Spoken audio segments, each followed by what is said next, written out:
Put the bottom seat cover on. Tuck in the material through the crevice and along the edges.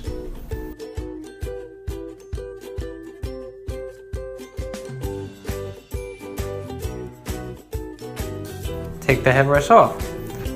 Slip the backrest cover on and make sure you pull the seat belt and go around it. Tuck in the material using a plastic card or any credit card. Put headrest covers on and tighten the elastic straps. Cut 2 tiny holes here. Stuff the material and make it nice and neat. Put the headrest back on and you're done. Look how short and easy it is.